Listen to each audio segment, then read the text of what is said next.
Hi, this is Ayanna with Black Atheists of America. Welcome to our 16th session of The Bible Actually Says. In this series, we discuss the Bible. We move through the Bible as it should be read, cover to cover. Today, I have with me Ray, who is also a member of Black Atheists of America.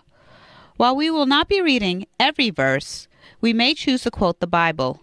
If so, just know that we will be using the King James Version. We will start by recapping last week's show, then pick up where we ended off, and go through as many verses as time permits.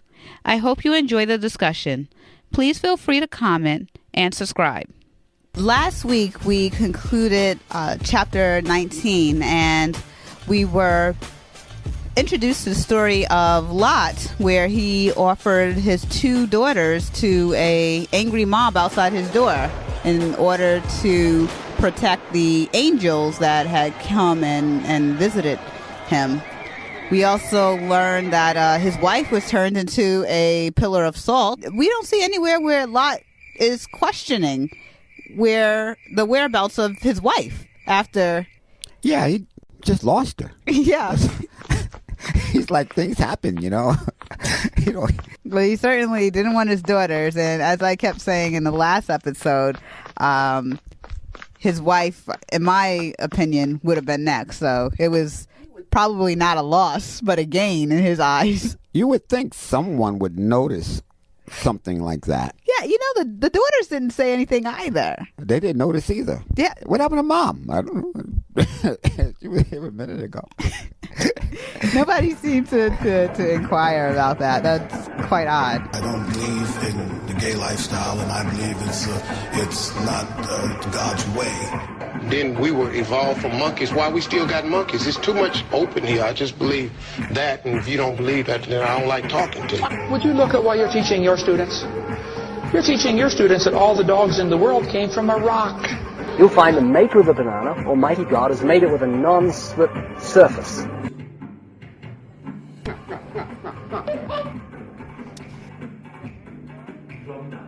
So moving on, we are on chapter 20. We're still in Genesis. This is a very, very long book. And we're going to start with verse 1. And Abraham journeyed from thence toward the south country, and dwelled between Kadesh and Shur, and sojourned in Gerar. And Abraham said of Sarah, his wife, She is my sister. And Abimelech, king of Gerar, sent and took Sarah. But God came to Abimelech in a dream by night, and said to him, Behold, thou art but a dead man, for the woman which thou hast taken, for she is a man's wife. This is the same thing that Abraham did to the Pharaoh a couple of chapters back, stating that she's his sister and she's actually his wife. Except for God kind of stepped in and was like, hey, don't believe that. God comes to him in a dream. I mean... Yeah, I don't understand that. I don't understand that either. Because he actually comes to Abraham he doesn't come to him in dreams. He actually comes to him. But Abimelech had not come near her and said, Lord, wilt thou slay also a righteous nation? Said he not unto me, She is my sister? And she, even she herself said, He is my brother. In the integrity of my heart and innocency of my hands have I done this. And God said unto him in a dream, Yea, I know that thou didst this in the integrity of thy heart. For I also withheld thee from sinning against me. Therefore suffered I thee not to touch her. Now therefore restore the man his wife, for he is a prophet, and he shall pray for thee, and thou shalt live.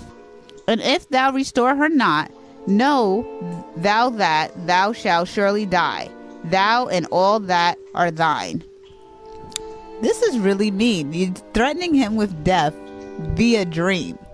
Yeah, and he's going to destroy all of thine. I guess that's his kingdom or something, right? Yeah, at minimum his family. For what? For taking the wife of Abraham, a prophet.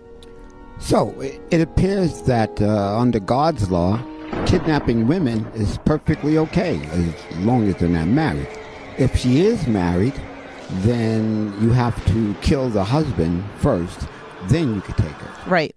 And what does Abimelech want with her anyway? This woman's like, what, 100 years old or close to it? Maybe he's he's going to make her a slave or something. I don't know. He seems like a man of power. But she's like old. She even said, I'm old and waxing, right? Yeah. So he has to send a group of people to kidnap her, and then God gets ticked off that he kidnapped some elderly lady. But it's the drug dealer's wife. That's what God's it's the drug pissed dealer's off wife. about.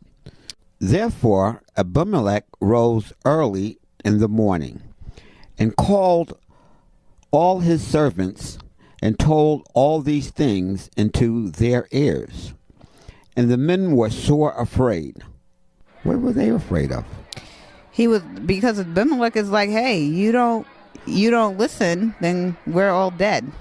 Yeah, that's a good point. Yeah. God came to me in and a they dream. didn't have nothing to do with this thing, but, right. They can get wiped out anyway. Right. Then Abimelech called Abraham and said unto him, what hast thou done unto us? And what have I offended thee, that thou hast brought on me and on my kingdom a great sin? Thou hast done deeds unto me that ought not be done. He's like, yeah, what did I ever do to you for you to come to me? Yeah. And then I'm put in a position where my life is now in danger. What did I ever do to you for you to put me in this? And who invited you into my town in the first place? Exactly. You just rolled in here, and now I got problems with the big man upstairs, right? This whole thing isn't working. And Abimelech said unto Abraham, what sawest thou that thou hast done this thing? And Abraham said, because I thought, surely the fear of God is not in this place, and they will slay me for my wife's sake. I don't get that. So he's saying if they did fear God, then he would have told them the truth? I think that's what he's saying, but what would they want with his wife? I don't know. But only the fear of God would prevent them from doing whatever it is that would be ungodly to her. Yeah, I guess Doesn't seem to make much sense to me. And yet, indeed, she is my sister. She is the daughter of my father, but not the daughter of my mother. And she became my wife. So he's saying, I'm not really lying. She's kind of my half-sister. They share the same father. But is this even true? No, I don't think so. Genesis 11:31. And Terah took Abraham his son, and Lot, the son of Haram, his son's son, so that's his grandson, and Sarai, his daughter-in-law. So she cannot possibly be his sister. So he's lying again to get out of another lie. Right, because if she's his daughter, if she's his father's daughter-in-law, she can't also be his daughter. Like the Jerry Springer show. Or Maury. I am not the father. We can have all of these people on the Oh, yeah. We can have all of these people on the Jerry Springer show. Yeah, definitely. Can you imagine that? Abraham and And it came to pass, when God caused me to wander from my father's house, that I said unto her, this is thy kindness which thou shalt show unto me. At every place whither we shall come, say of me, he is my brother. And Abimelech took sheep and oxen and men servants and women servants and gave them unto Abraham and restored him Sarah his wife. And Abimelech said, behold, my land is before thee. Dwell where it pleaseth thee. Here, take all this sheep, live wherever you want, and the whole town is all cool. Everything's on the house, man. Just don't have this guy come down and blow up my whole spot like you did to that Sodom Gomorrah place. We don't want that to happen here, all right? Verse 16. And unto Sarah he said, behold, I have given thy brother 1,000 pieces of silver.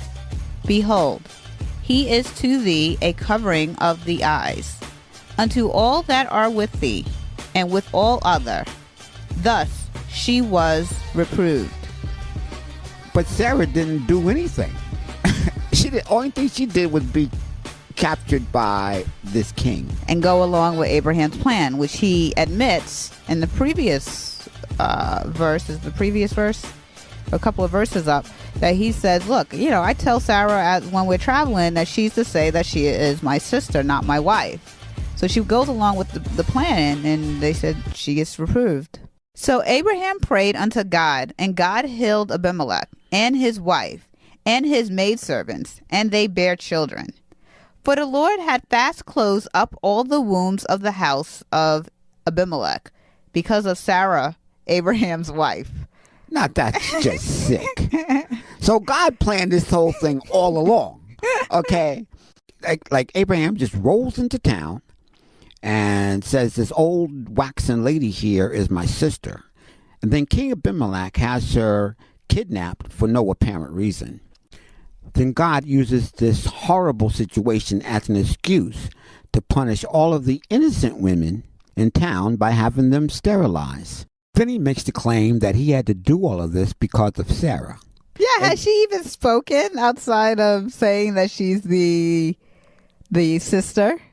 No, she hasn't said a word. She's just been following orders.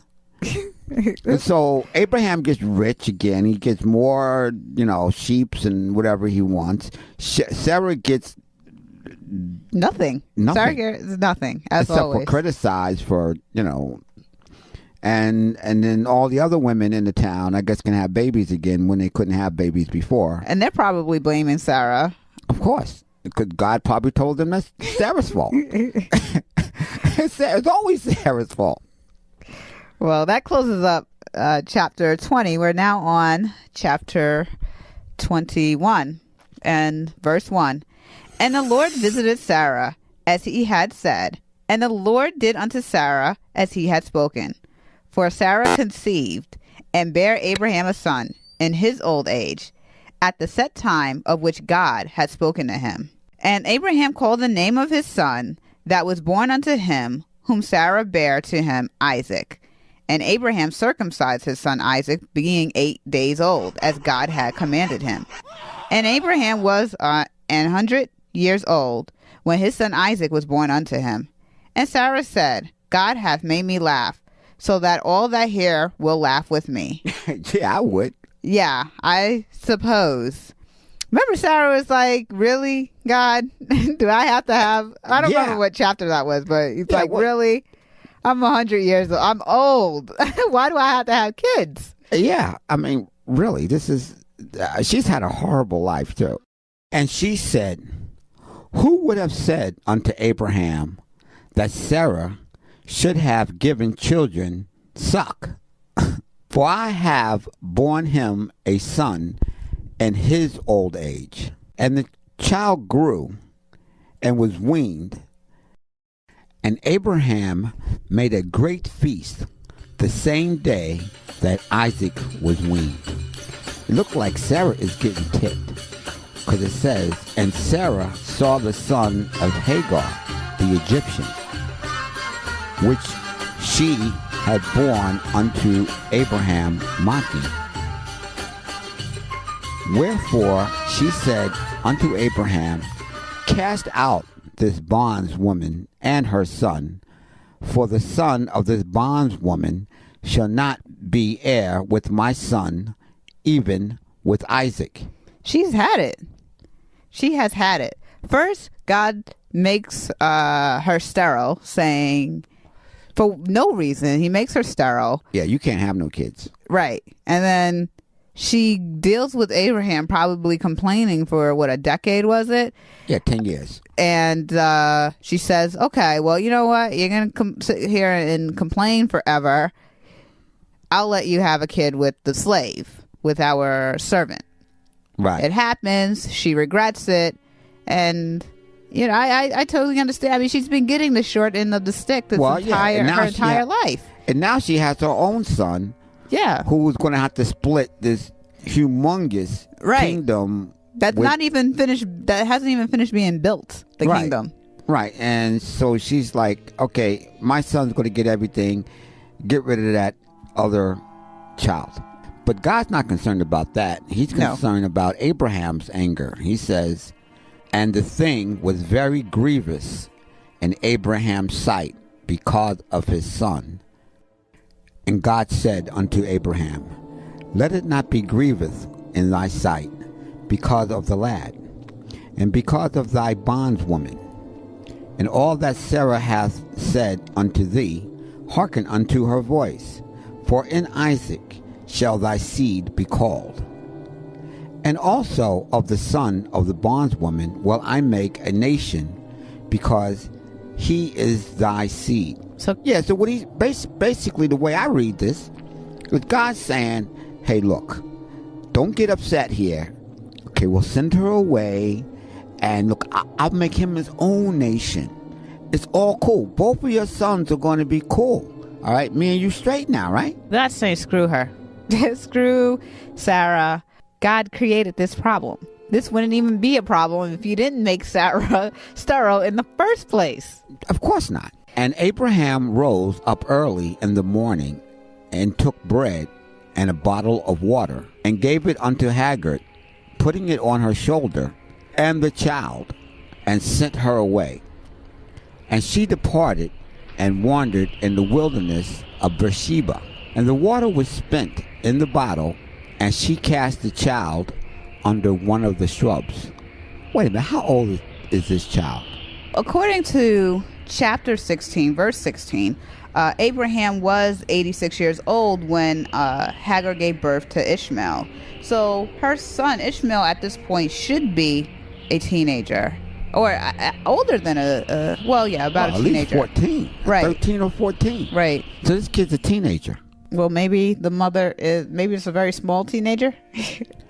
Maybe. If she can carry him on her shoulder and then cast him into the weeds or something. What does it say? Under one of the shrubs. Yeah. They must not have fed that kid. It wouldn't surprise me if they didn't. And she went and sat her down over against him a good way off, as it were a bow shot. For she said, Let me not see the death of the child. And she sat over against him and lifted up her voice and wept. And God heard the voice of the lad. Wait a minute, I thought she lifted up her voice. Okay. And the angel of God called unto Hagar out of heaven and said unto her, What aileth thee, Hagar? Fear not, for God hath heard the voice of the lad where he is. That is typical God of not giving a crap about the woman. She's sitting here crying, saying, I don't want to see the death of my child. And God said, I heard him. Yeah, that was my point. She's doing all the crying and saying, hey, I don't want to see my son die. I mean, and God's like, hey, I've been listening to the kid, Yeah. But I understand Hagar. I mean, what did she have? She was a slave. Yeah, well, all she's got is her 14-year-old child. Right. And if she has any clothes on her back, that. But she's leaving. She's being cast out. She's not even leaving on her own. Actually, I consider this to be a promotion for her. Well, yeah. I mean, at least she's not a slave anymore. Right. But at the same time, she has nothing. I know. She's out wandering around the desert. Endlessly. She probably has no idea where she's going. She's got no water. And, connection Abraham to family. didn't give her much. He just gave her a bottle of water and, Yeah. I mean, Abraham's kind of cheap, don't you think? He could have gave her some food. Considering all the oxen and stuff, he could have gave her an ox. Yeah, something. Yeah, some food for a couple of days until they get themselves settled. But whatever. Arise, lift up the lad, and hold him in thy hand, for I will make him a great nation. I just really hope he doesn't weigh much. This seems like quite a large task for Hagar. Yeah, I mean, is this God's way of saying, well, he won't die if you can lift him over your head? Another ridiculous task from the Almighty. And God opened her eyes, and she saw a well of water, and she went and filled the bottle with water and gave the lad drink. And God was with the lad, and he grew and dwelt in the wilderness and became an archer. And he dwelt in the wilderness of Paran, and his mother took him a wife out of the land of Egypt. So his mom goes and gets him a wife I mean, how does she do this? Like, she just goes to Egypt, picks up some girl, and brings them back and says, hey, marry this one? Perhaps. How old is he now? I mean, he was 14 at one point, so now he grew up, and now he says, Mom, I need a wife, okay? So, and she goes and fetches him one. So now we are on 22. And it came to pass at that time that Abimelech and Pekal, the chief captain of his host, spake unto Abraham, saying, God is with thee in all that thou doest. Now therefore swear unto me here by God that thou wilt not deal falsely with me, nor with my son, nor with my son's son, but according to the kindness that I have done unto thee, and thou shalt do unto me, and to the land wherein thou hast sojourned. Oh, so now this makes sense. He's saying, okay, now I gave you everything you wanted, right? I gave you back the old lady, okay? I gave you some cattle and some other stuff. Hell, I gave you 1,000 pieces of silver. All right. So we're not going to hear no more of this nonsense, right? About God coming down and blowing up my place. Okay. And Abraham said, I will swear. So he doesn't actually swear. He says he'll do it in the future. Sometime in the future, when I get around to it. You know. Maybe. Abraham doesn't seem like a fair businessman to deal with. Well, he's got like a powerful backer. Yeah, that. You know? Well, that's what it is. And Abraham reproved Abimelech because of a well of water, which Abimelech's servants had violently taken away. And Abimelech said, I wot not who have done this thing, neither didst thou tell me, neither yet heard I of it, but today. So he's like, Abraham's trying to scold him for, because his servants took away some water out of a well? Yeah, I don't understand how you take a well away. I guess you got to fill it up. I guess. Fill it in or something. And Abimelech's like, look, dude, I don't know what happened. I'm just now hearing about it. So why are you scolding me about this? Is this Abraham's excuse for not swearing that he's going to treat him fairly? Well, that's what it seems like. Well, it looks like in the next line they do come to a deal. Right, but I'm saying it seems like Abraham's trying to squeeze his way out of this. Leverage. Right. And he's like, well, I'll swear, but your guys took some water from us violently. Yeah. Like, what? How do you violently take a well? How do you not violently take a well? That just seems like you have to be violent to take a well of water away. Well, somehow it happened. And Abraham took sheep and oxen and gave them unto Abimelech, and both of them made a covenant. And Abraham sent 7 ewe lambs of the flock by themselves. And Abimelech said unto Abraham, what mean these 7 ewe lamb which thou hast set by themselves? And he said, for these 7 ewe lambs shalt thou take of my hand, that they may be a witness unto me that I have digged this well. Wait a minute, he needs sheep to be witnesses? Where are all the people in this town? What about, doesn't he have servants? Can he force his servants to be? Maybe his servants are, I'm sure you can find people. What are the sheep going to do? I have no idea. Wherefore he called that place Beersheba, because there they swear, both of them. Thus they made a covenant at Beersheba. Then Abimelech rose up, and Pekal, the chief captain of his host, and they returned into the land of the Philistines. And Abraham planted a grove in Beersheba, and called there on the name of the Lord, the everlasting God. And Abraham sojourned in the Philistines' land many days. You know what I find interesting, going back a bit? He seemed to give more to Abimelech than he gave to Hagar, who was the mother of his son, right? She left with just water. And here, Abraham gives Abimelech, what is it, lamb for a witness. I don't know. Even Abimelech was like, why do I need these 7 ewe lambs? Yeah, to the woman, he's like, okay, take your kid and leave. By the way, I'm a nice guy. Here's a bottle of water. Right, and he gives Abimelech sheep and oxen. Yeah, because they're cutting the deal. This is man's business. Yeah. They're cutting the deal here. He says, okay, look, you already stole the well, but I tell you what, take these lamb. Okay, we all cool, all right? You leave me alone, I'll leave you alone. I already got all your dough. I'm happy. And now I'm going to go call in the name of the Lord, and we're going to do some drugs.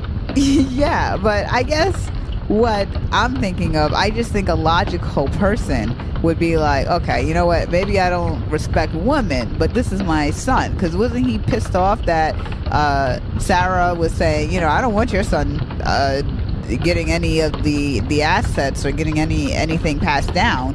I don't want your son to be an heir. I don't want that son to be an heir. Well, Sarah was ticked. Right, and then Abraham got ticked that Sarah was ticked.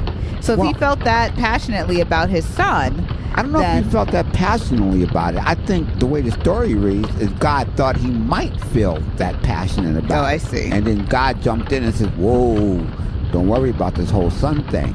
Yeah. I'm going to hook him up later on. I'm going to hook up Ishmael, make him a nation.